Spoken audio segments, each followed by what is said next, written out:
امروز لیست 10 تا از ترسناکترین فیلم های دنیا رو براتون آوردم. شماره 1 The Exorcist یا همون جنگیر مال سال 1973. داستان این فیلم در مورد یه دختر نوجوونه که دختر یه بازیگر معروفه. این دختر مریض میشه و مادرش هر کاری که میکنه دکتران نمیتونن درمانش کنن و راه علاجی براش پیدا کنن. برای همین ناچار مادرش دست به دامن یک کشیش میشه تا براش یه مراسم جنگیری انجام بدن و ادامه داستان روی محور این داستان جنگیری پیش میره. شماره 2 A Nightmare on Elm Street مال سال 1984.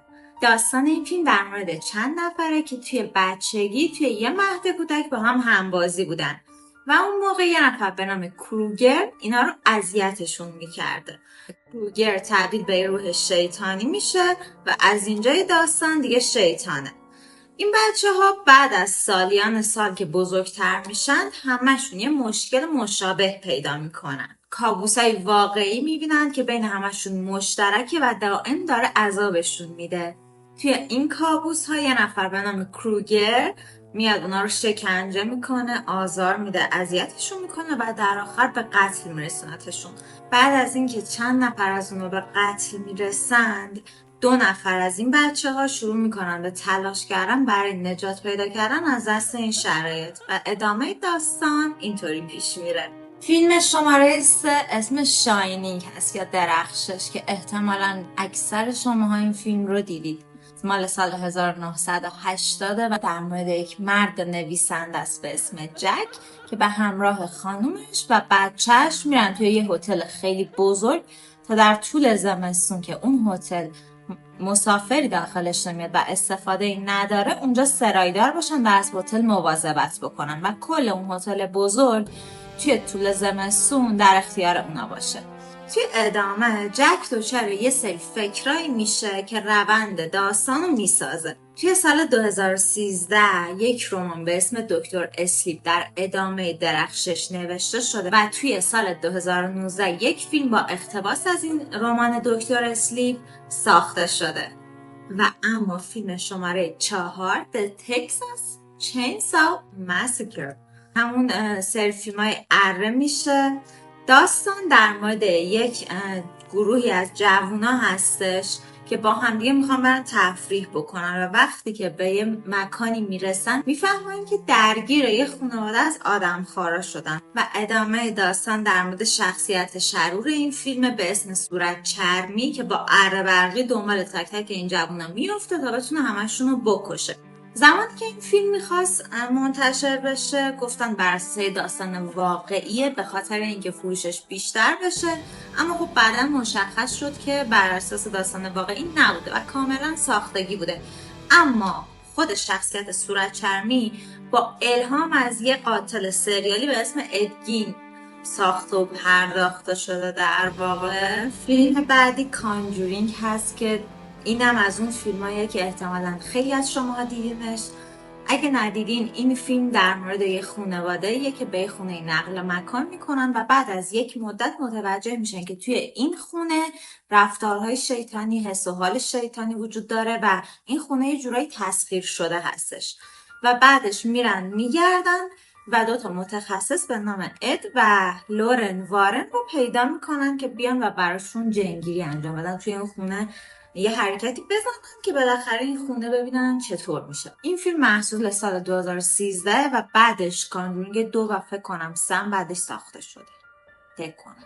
و اما فیلم بعدی اسمش It Follows هست، در مورد دختر جوون به نام جی هست که با یک پسری به نام هیو رابطه جنسی برقرار میکنه، اما بعد از رابطه جنسی میفهمه که یه موجود عجیبی همیشه انگار داره تعقیبش میکنه و بعد متوجه میشه که باید با یه نفر دیگه رابطه جنسی برقرار بکنه تا اون موجود دست از سرش بردار و بره دنبال اون نفر بعدی. به ناچار با یکی از دوستاش رابطه برقرار میکنه، اما بعد از چند روز اون دوستش کشته میشه. جی و دوستاش که خیلی از این ماجرا ترسیده بودند میرن داخل یه استخر و همه درا رو قفل میکنن به این امید که اون موجود دیگه دنبالشون نیاد. این موجود عجیب و غریب وارد استخر میشه، اما یک نقطه ضعف داره و نقطه ضعفش اینه که نمیتونه وارد آب بشه. اینا متوجه میشن، میان داخل آب و یکی از دوستای جی به نام پاول به اون موجود شلیک میکنه و اون موجود میفته داخل آب، اما همچنان داخل آبم میخواد جی رو خفه بکنه. بعد از اون حال دوباره به سر شلیک میکنه و یهو استخر پر از رنگ خون میشه و اون موجود انگار که از بین رفته. بعد از اون آخر فیلم نشون میده که جی و پاول با هم دیگه رابطه برقرار میکنن و بعد دست تو دستن توی خیابون رد میشن که یه موجود سایه مانند پشت سرشون داره باهاشون میره. متاسفانه ماجرا از اونجایی شروع میشه که بزرگ خاندان گراهام فوت میکنه و بعد از چند وقت دخترش آنی احساس میکنه که پدرش هنوز توی خانواده است و اتفاقات عجیبی توی خونه و خانواده‌شون در حال رخ دادنه. و بعد از یه مدت آنی متوجه میشه که پدرش با دخترش چارلی که میشه دختر آنی خیلی باهاش انگار انس گرفته و ادامه داستان روی این مسیر پیش میره. اسم این فیلم جذاب هردیتری یا همون ارثیه هستش که توی این داستان آنی باید با این ارثیه شومی که پدرش براش به ارث گذاشته دست و پنجه نرم کنه. اسم فیلم 8م هالووینه و باعث میشه که حتی توی خونه خودتون هم دیگه احساس آرامش نکنید. داستان این فیلم در مورد دختر 17 ساله است که برادرش 6 سالش که قاتل روانیه به اسم مایکل مایرز توی 6 سالگی توی هالووین بهش ضربات چاقو میزنه و حالا بعد از 15 سال مایکل توی هالووین از زندان فرار میکنه. فیلم 9 اسمش بابادوکه، راجع به یه خانومه به اسم آملیا که به تازگی شوهرش رو توی تصادف از دست داده به همراه پسر 6 سالش نقل مکان میکنه به یه خونه دیگه. پسر آملیا که اسمش ساموئل رفتار عجیبی توی این خونه از خودش نشون میده و حس میکنه که هیولای خیالی توی این خونه وجود داره و شروع میکنه به ساختن سلاح‌هایی برای مبارزه کردن با این هیولای خیالی. این سلاح‌ها رو به مدرسه میبره و بعد از مدتی براش یه مشکلاتی پیش میاد دیگه، مدرسه هم اخراجش میکنن. هر چقدر میگذره رفتارهای ساموئل عجیب‌تر میشه. تو این حین آملیا برای ساموئل یه کتاب به اسم بابادوک میخونه که در مورد یه هیولای انسان نماه و ساموئل از این به بعد بابادوکو واقعی میدونه. ساموئل از وقتی که اومدن توی این خونه درگیر اون هیولای خیالی توی ذهنش شد و نمیتونست درست بخوابه. بعد از اینکه کتاب بابادوک رو آملیا براش خوند که دیگه واقعا همه چی بیشتر به هم ریخته بود و آملیا شبا بیدار میمون تا اون بتونه بخوابه. بعد از یه مدت آملیا رفتارهای خیلی عجیبی توی خونش میدید، مثلا توی غذاش خورده شیشه پیدا میکرد و ساموئل مقصر همه اینا رو همون بابادوک میدونست. این نکته رو اینجا اضافه کنم که بعضی از معتقدا گفتن که کلا این داستان بابادوک و این هیولایی که توی ذهن آملیا بوده و راجبش صحبت میشه توی این فیلم به خاطر مشکلات روحیه که آملیا بعد از دست دادن شوهرش دچارش شده بوده. و اما فیلم آخر اسمش گت اوت هست یا برو بیرون. این فیلم فوق‌العاده است بچه‌ها، حتما این فیلم رو ببینید. در مورد پسر سیاه‌پوسته که عکاسه و برای ملاقات خانواده دوست دخترش میره به خونه‌شون.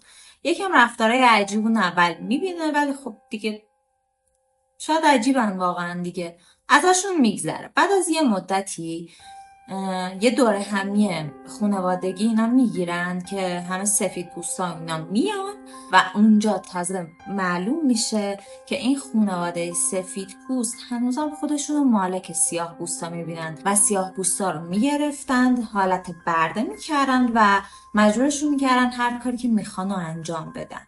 و ادامه داستان تلاش این پسر برای فرار کردن از دست این خانواده خبیثه. این فیلم رو حتما ببینید. خب امیدوارم که از این ویدیو خوشتون اومده باشه و به دردتون بخوره. کانال منو سابسکرایب کنید برای اینکه بقیه فیلمایی که میذارم رو از دست ندید. اینجا منبع کلی فیلمای جذاب و ایده های خوب. توی ویدیو بعدی میبینمتون.